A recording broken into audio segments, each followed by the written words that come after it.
Today we're going to be detailing the features of the upcoming MMO, Echo of Soul.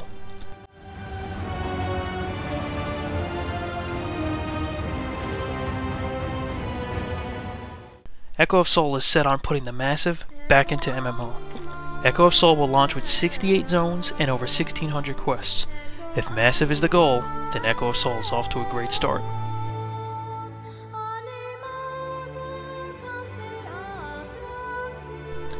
Echo of Soul offers the option to level via your typical PvE features such as quests, dungeons, and mob killing. Or perhaps you are more of a PvP type player. Well, they got that covered as well. PvP will reward experience to players who participate, allowing you to successfully level solely on PvP alone if you choose to do so. The focus of Echo of Soul lies in its endgame. Echo of Soul offers your typical party dungeons as well as solo dungeons and infinite dungeons. Let's start with discussing the party dungeons. Echo of Soul has your typical 5-man party dungeons filled with trash mobs, traps, bosses, and of course, loot. Shortly after the release, 10 and 20-man raid dungeons will be added. These raid dungeons will hold the greatest threats as well as the best loot in the game.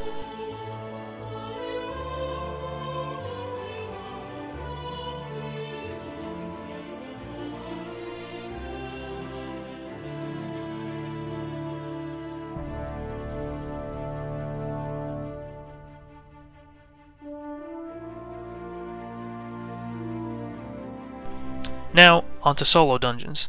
I know when I first mentioned this earlier, half of you probably said, "What? Solo dungeons?" Because I said the same thing. Echo of Soul gives you the option to continue to progress even if your guild or friends aren't available to assist you. These solo dungeons are designed to test your skills. They provide a unique challenge because no longer can you be carried by your friends. You must prevail on your own if you wish to reap the rewards. Unlike party dungeons, completing a solo dungeon will drop gear solely for the class you are playing. Now on to the last form of dungeons, infinite dungeons. Infinite dungeons will be the pride and soul of players who love variety. These dungeons are randomly generated. Each time you enter an infinite dungeon, the terrain and monsters are generated randomly. If you manage to fight your way to the end of the dungeon, a randomly generated boss will be there waiting for you.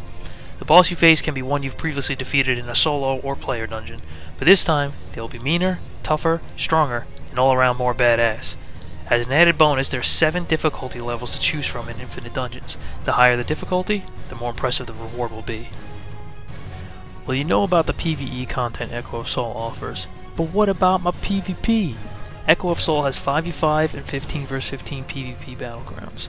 Don't worry though, we still have open world PvP as well.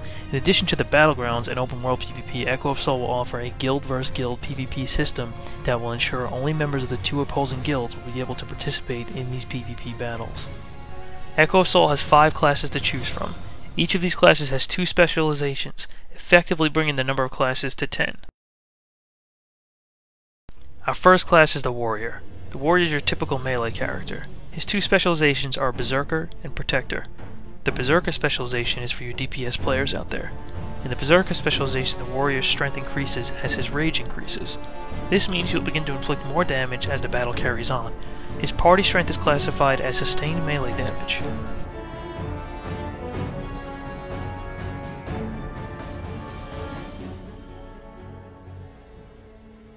The Protector specialization is exactly what it sounds like, a tank. The Protector is designed around survivability. He's equipped with a plethora of survival skills, allowing him to remain on the front line while simultaneously using abilities to protect his friends. His party strength is classified as Group Defender.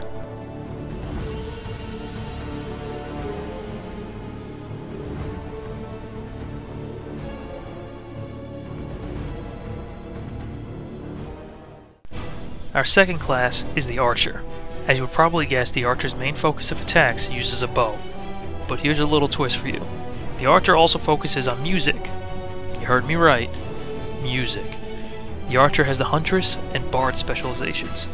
The Huntress specialization focuses on long-range continuous damage, utilizing quick attacks and deadly infused arrows.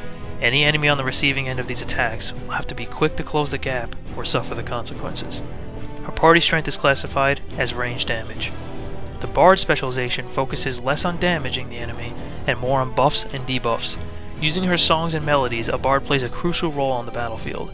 Having a Bard to buff your team while debuffing the enemy team will help to tip the scales of the battle in your favor. Her party strength is classified as support.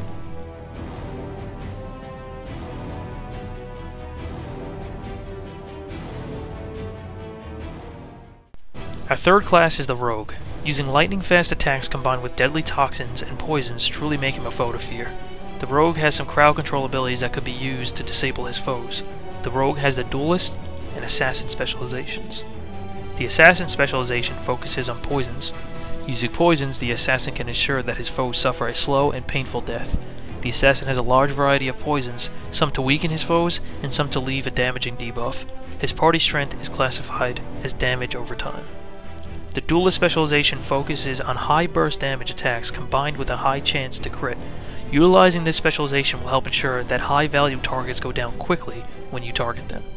His party strength is classified as burst melee damage.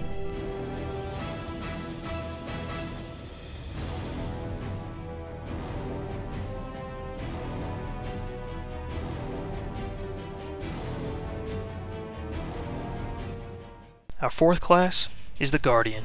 She can use lightning and earth-based abilities to damage her enemies while restoring her own health. The Guardian also has powerful buffs to aid her team.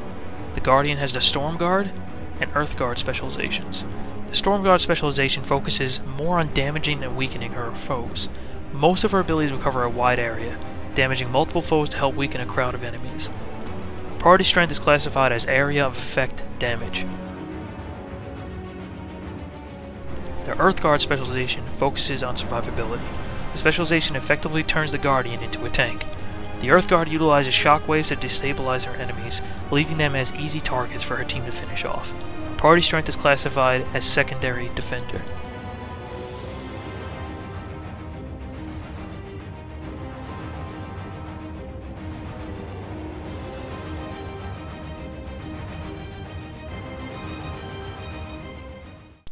Our fifth and final class is the Sorceress. The Sorceress uses powerful magic to slay those who stand against her.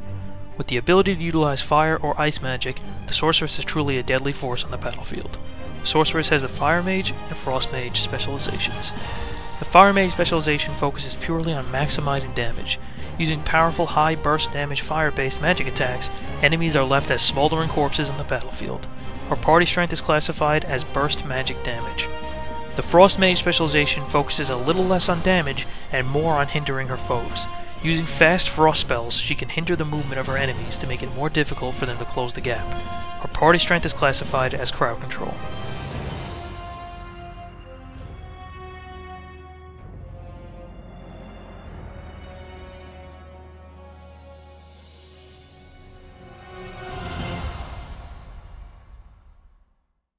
If you are torn between two specializations, don't worry.